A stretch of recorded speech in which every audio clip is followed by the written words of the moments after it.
li ñu tuddee soxla yi gën a les besoins en tout cas de base soxla yi xam moo gën a suufee mooy bu bëggee jàng dem jàngi bu feebaree mën a faju bu xiifee mën a lekk ñu ni loolu aussi mën nañ cee natt ndax nit ki bu ko matalee nag wax dëgg yàlla leneen la ñuy wax waaye kii mën nañu wax ni bokkul ci ñi nga xamante ni ñu ñàkk lañ. beneen bi ci des ñu ni aussi ci définition yi mënuñu xëy xëy rek ni pauvreté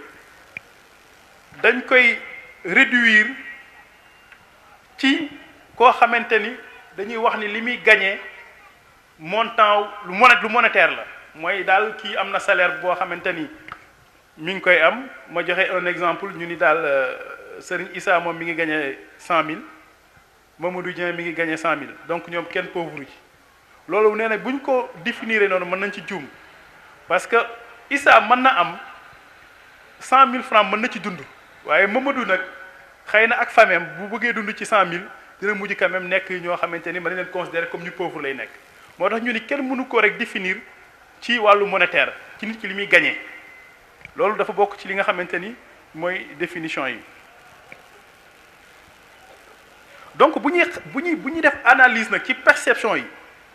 yi nga xamante ni Sénégal effectivement comme ni ma ko waxee ci document yi mu élaboré wax ci lan mooy pauvreté dañu am lu ñu tuddee approche objective ak lu ñu tuddee approche subjective mooy li ma doon wax tout à l'heure rek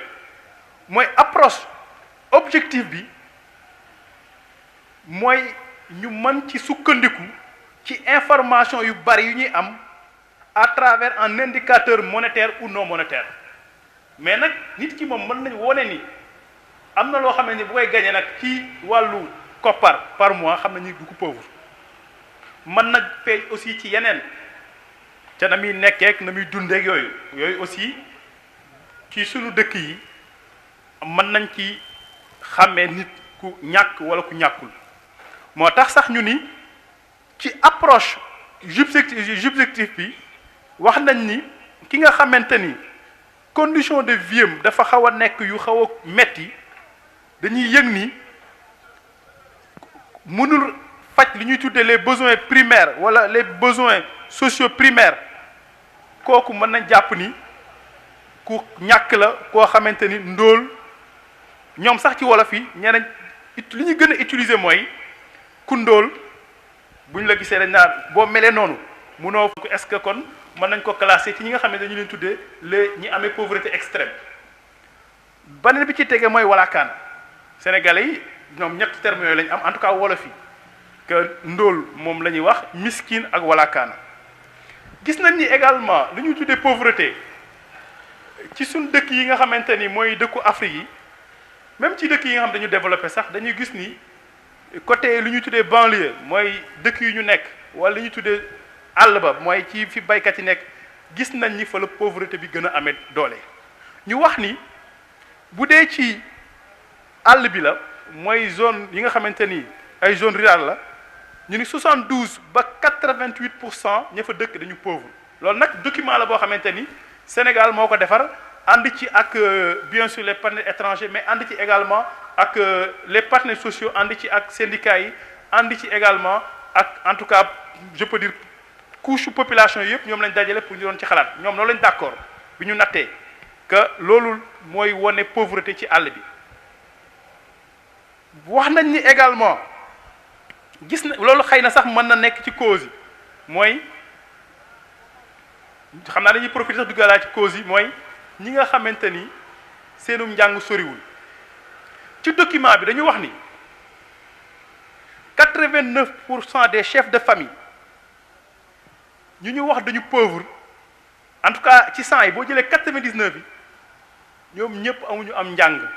seenum njàng daal dafa nekk njàng moo xamante ni bënnul loolu nag mën nañ ko nangu parce que sunu mag ñi xëy na ustaas bu kii nga corriger ko rek al ilmu yarfa al bayta la imada la wa jahlu yaadumul bayta isa wa karami kooku yaakaar na Cheikh El Hadji Malick moo ko wax ci wane ni xam-xam ni mu mën a indee tedd nga ak ni mu mën a renverser pauvreté ci biir nit mu ni ku réer nag moom vraiment wala amoo xam-xam dafa mel ni nga fekk famille bu am ñu am tedd nga ñëw màbbal ko donc loolu yaakaar naa ni ci oustaz bu jëlee xëy na buy dugg ci kii dina agsi ci loolu.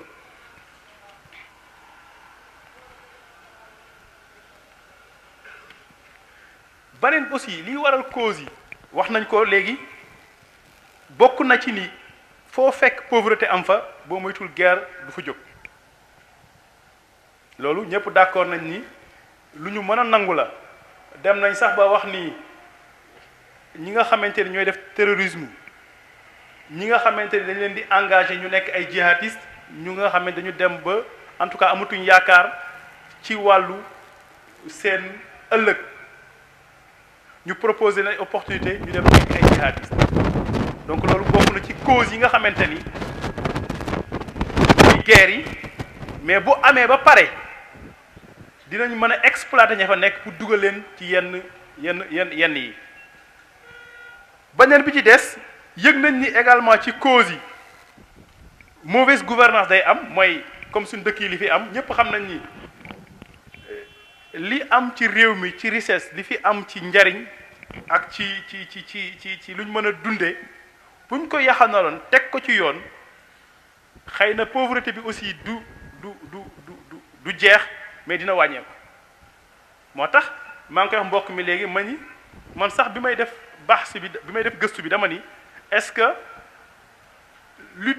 contre la pauvreté est-ce que mën na nekk ba mu jeex mooy xeex éradiquer ko ba mu jeex parce que léegi ñoom sax ñi ma doon tudd léegi mooy banque mondiale wala PNUD wala ñooñu ñoom dañu d'accord ni léegi kat réduction la ñu war a wax réduction de la pauvreté et loolu li tax nga koy nangu mooy bu fekkee da ngay tukki man par exemple aux États-Unis di nga gis gratte-ciel boo xamante ni c'est des milliards de dollars lañ ko tabaxee ay ñi dëkk ci waaye ca suuf ga da ngay gis koo xamante ni ak sedd bi moom mbàjjam la yor tëdd ci suuf buñ ko saraxul du lekk donc loolu dafay wane ni effectivement dëkk yi wala réduction de la pauvreté peut-être mën nañ ko nangu waaye bu ñu waxee lutter contre la pauvreté ba mu jeex xëy na am na ci yoo xamante ni peut-être mënuñu ko éradiquer ba mu jeex waaye nañu fexe ba réduire li ñuy tuddee pauvreté ba population yi nga xamante ni ñoo nekk ci dëkk yi politique yi nga xamante ni seeni gouvernement wala seeni njiit ñi ngi koy nas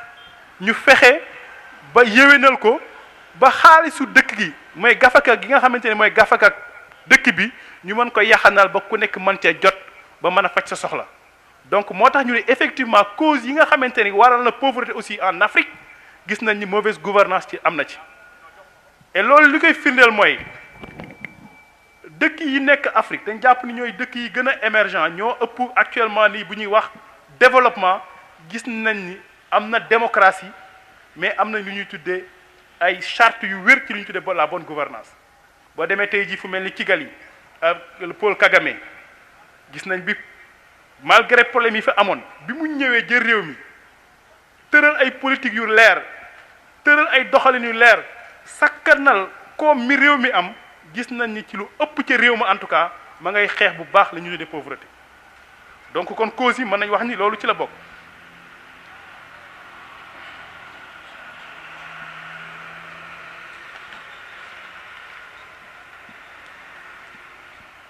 bu ko defee pour bañ a kii rek ñu dem rapidement ci yi nga xamante ni mooy solution yi ñuy jàpp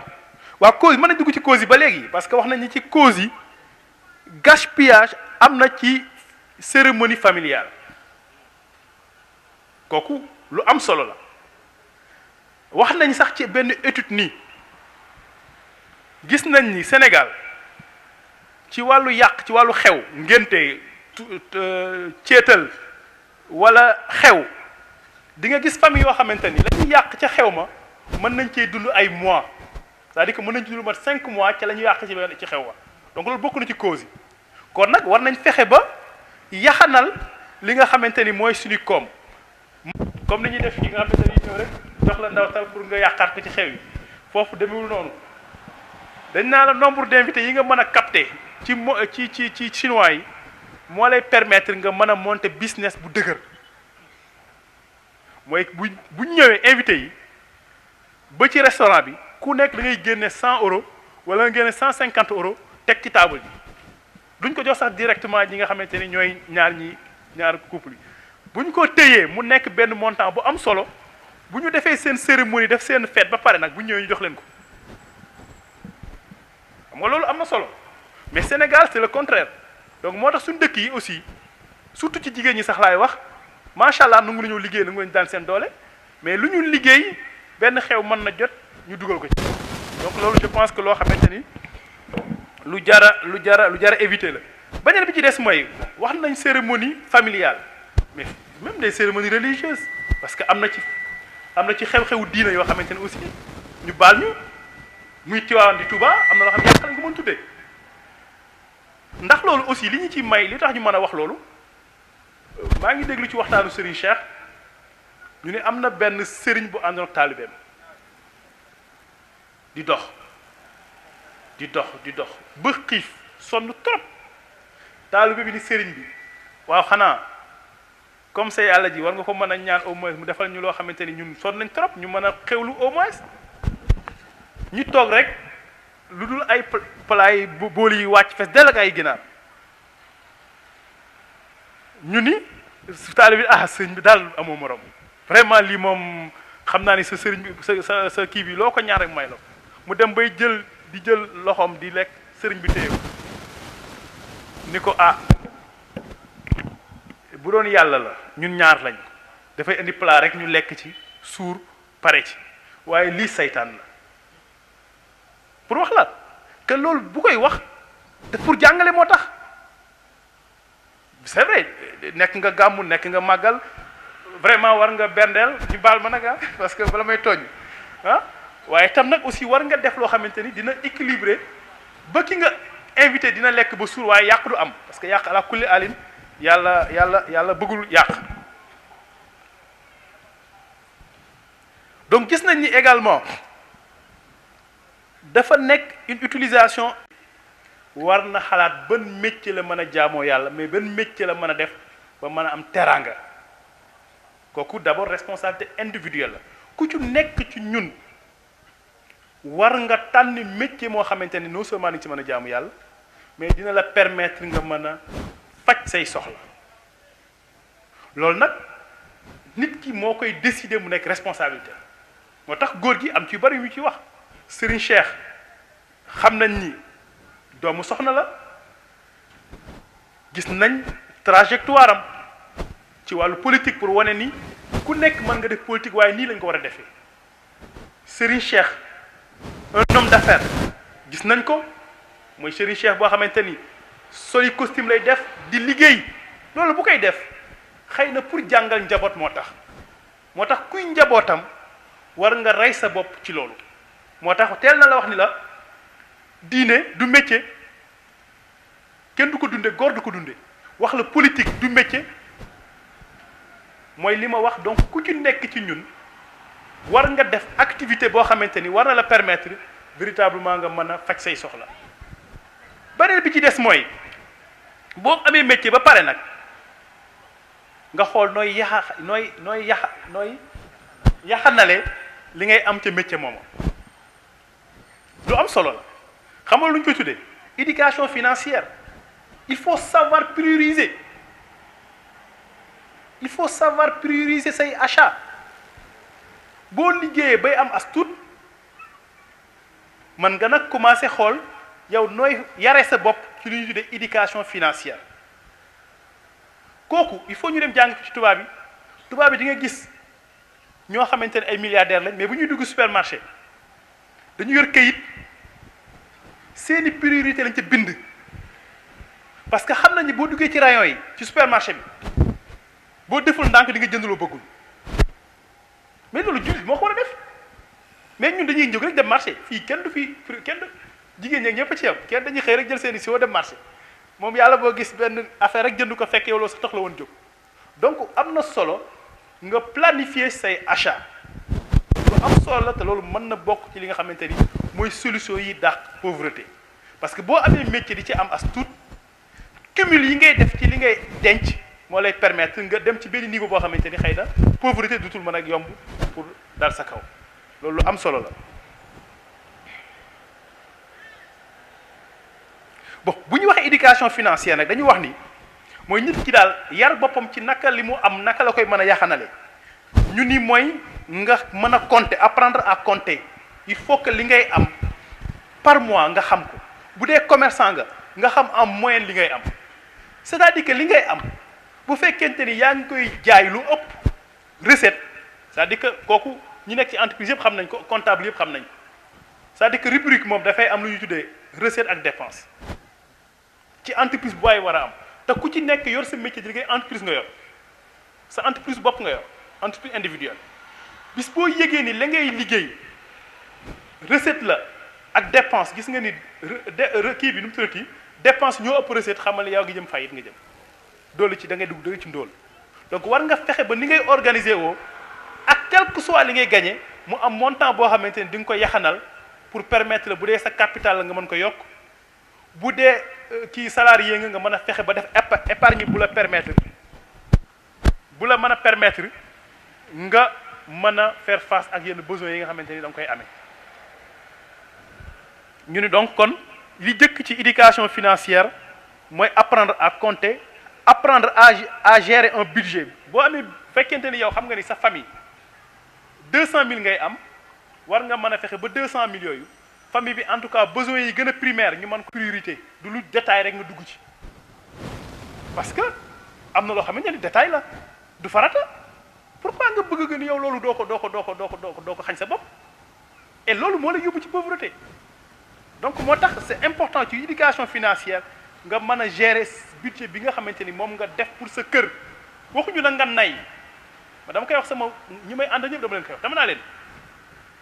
nit gor lépp luy farata du ko gëmm farata bu laajee def ko waaye nag sunna da lay neex rek dana fekk nga mën ko aussi donc loolu c'est lu am solo la beneen bi ci des mooy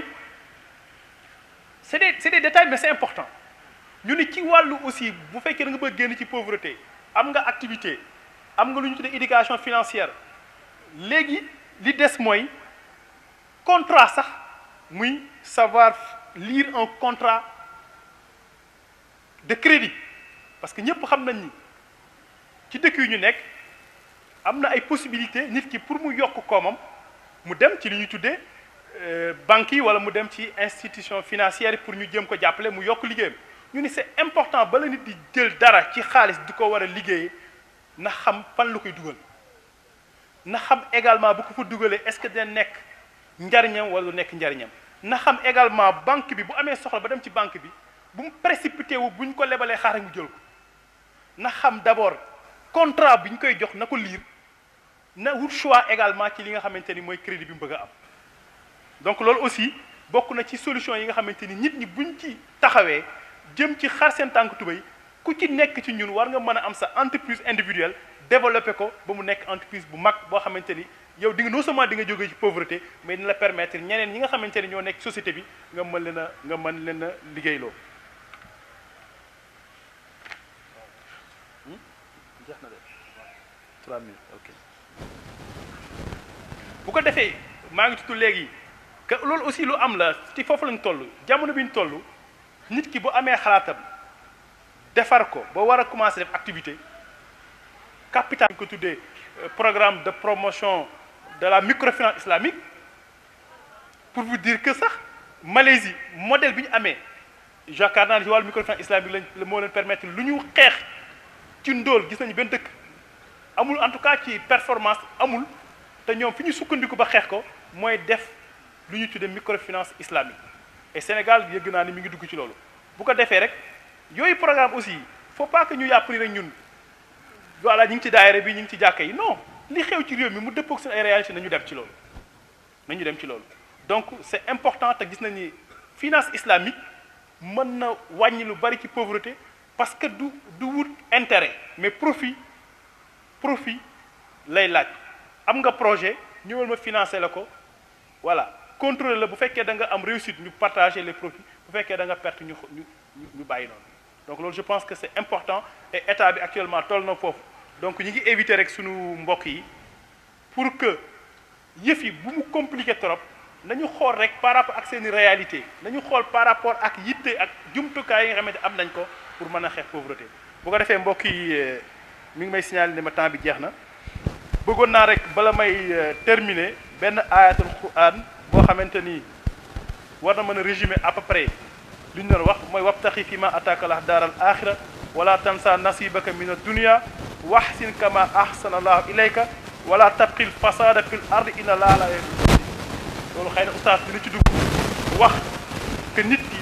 bu nekkee ci yenn situation yi war na fexe ba génn ci war na dimbalante également mais war na fexe ba aussi bu xësee ba am xool naka la koy yàqale bu ko defee mbokk yi ñu baal ñu rek thème bi moom xaw na